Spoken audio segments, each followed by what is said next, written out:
I had undiagnosed ADHD as a kid, and I have memories throughout elementary school and middle school of wanting to be a good kid and wanting to get good grades and trying as hard as I could. One particular time, after I told my mom that I was going to get A's, I went home with my book and I read over and over and over again the same paragraph, and I couldn't get the information from the page into my brain. And I was so frustrated, I was shaking, and I was like on the point of crying because it was so hard for me. And it was this way all throughout middle school and then into high school. I still struggled. I still couldn't get good grades. I wanted to be smart. I wanted to be good, and I couldn't match up with the other kids. I remember one time in geometry class, I took the test and everybody else finished and turned it in, and I was still only a tiny the ways through it.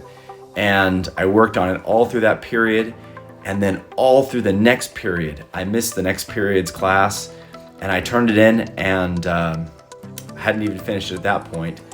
And the next day, my teacher gave it back to me, and it was an F.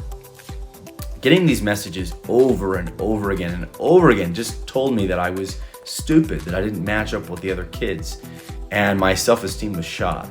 I wanted to be a doctor when I was young, and I told people that's what I wanted to be, and they'd always ask, well, do you get really good grades? And I'd have to say, no, I don't. They say, well, then you can't be a doctor.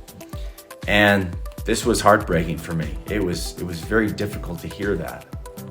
Finally, I ended up avoiding the ACT and the SAT because I knew that all these tests would do was show me that I was dumber than everyone else, so I didn't take them. I got married and my wife wanted to go to college, so I went with her and we took classes together. And in taking these classes with my wife, I started doing things in a different way than I had before. And I started getting good grades for the first time ever. In fact, I started getting straight A's. And I started coming up with a technique that could induce something that I later found out was hyperfocus. I've tried to document all of the things that I found out about this. I'm sure there's more to learn about this, but everything that I found out about it, I wrote down in a book. And I called it The Inventive Mind, the ADHD Learning Model. And this is all the things that got me through college and into medical school and through medical school. I hope that it's helpful for you. Best of luck.